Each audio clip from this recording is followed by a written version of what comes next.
Guys. Hi everyone. So we haven't done a little video for a while. We have obviously been doing online classes, but we have started putting some videos up for the mini monkeys, although it would be fine for the juniors to do as well. Just doing little short sort of 15-minute videos. If they've got a spare bit of time, they can do it at home. So along with this, we thought we'd do a video today, just real basic pad holding, how to pad individual shots, just to help parents at home if you just want to do it with them for 10-15 minutes. Just keep them a bit active at home. So it's a little bit of advice which helps not just for padding the little ones, but for padding the older ones, and obviously if you're padding adults as well. Is get used to just showing the pad when you want them to hit it, and then they recognise target. So it's basically target recognition, and they learn to throw the strikes when they need to, and they're not just throwing random shots out just because of the pads are kind of hovering about all the time. So for example, personally, everyone does it different, but personally I like to kind of just keep the pads like down or across my chest. So Laura's only going to hit it when the pad comes up, and then she learns to kind of recognise what shot she needs to throw and when she needs to throw it.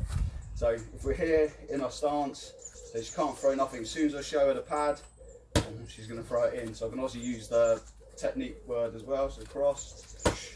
I want to throw 2 shots, jab, cross, and the pads come back down. So jab, good, jab, cross, hook, jab, cross, knee, pads there. So just take your time.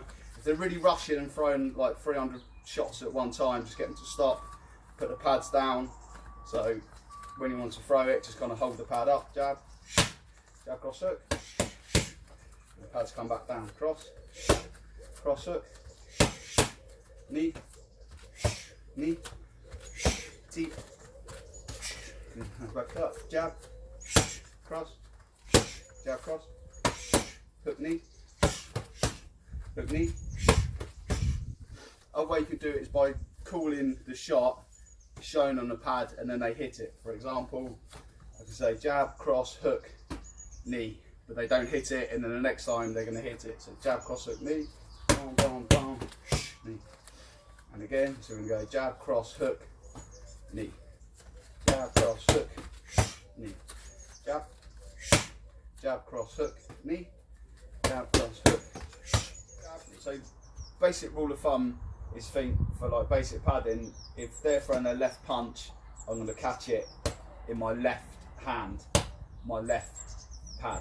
So if Laura throws the jab, I'm just going to catch it there. So try and catch it like down the middle a little bit, as opposed to being really far apart like this, which I think is the most common thing people probably do. You want to try and catch their punch down the middle. So as she throws the jab, he's literally going to catch. So what we always kind of say, is the best way it's ever said to me, I'm literally kind of catching or high-fiving their fists. So every time she punches, I'm just going to catch their punch.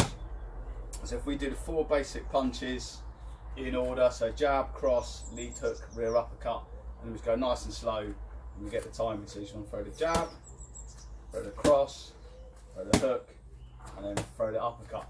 So every time I'm just trying to catch their hands with the pad. So you don't want to hit him back too hard, especially with the little ones, because obviously their hands are quite small and not that strong. So you just want to give enough resistance. They're hitting something fairly hard, so they build up their power and their technique without hurting their hands. So again, so you throw a jab, cross, lead hook, rear uppercut. One more time. So you've got the jab, cross, lead hook, rear uppercut. So try and keep your shoulders nice and kind of relaxed, and kind of almost just moving my body into the shot a little bit each time. So again, so I'm going to move it that way, catch, in, boom, and up. Okay. So next one is just how to pad the knee. So we're doing it with the focus mitts today, because to be honest, with the little ones, it's easier to do most of the stuff into the focus mitts, and that's probably what most of you have got at home anyway. And if you haven't got the focus mitts, you can do the same thing more or less just with your hands as well. So with the knees, try and do one on top of the other, and try and bring it nice and close. If they're quite small or you're quite tall compared to them, try and squat down a bit. The other thing you could do is sit on like a small chair or a stool or the edge of the sofa, something like that, because it brings you down to that height. So when they throw the knee up, boom, I'm just going to meet it every single time. So I'm just going to put a little bit of resistance in. I'm going to push down. We're not going to try and hold the pads out there because the targeting's too far off and it's quite bad on your shoulders. If they're quite strong, which some of the little ones are, to be honest, if they throw it really high, you end up your arms kind of shooting up in the air. So try and hold it nice and tight. And the same things with the punches. I'm just going to push in every time. So I'm just going to push my body down into shot. If you're sat on the edge of a sofa, same thing, you can sit there, kind of push the pads like down a little bit. So every time they throw the knee up, boom, I'm just going to push down. There. Boom. Other things they learn to recognise, like they're only going to hit the pad when the pad's there, as opposed to just throwing everything. So every time I want them to hit the pad, my pad's going to be there. And I want to throw the knee, I bring it in front, boom. They're kind of learning a bit of target recognition as well. Right, so we just go how to just pad for their round kicks. So same things when we've got the big tie pads on with the focus mitts. I just want to bring them in as close to my body as I can.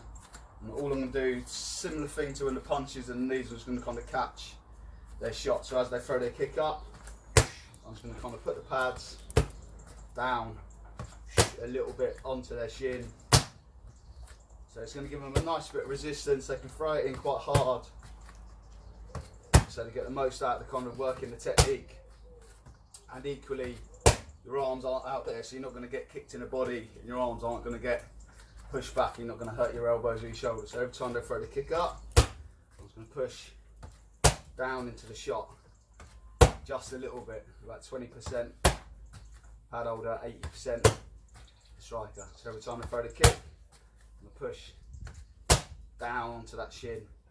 We're just going to add on the teep as well at the end. So the teep's the push kick, or the foot jab, we're going to call it. So try and get it to the height they're comfortable with throwing. So generally with the little ones, I kind of put one pad on my belly and the other pad over top. So as Laura kicks, boom, just going to let her push in to that pad.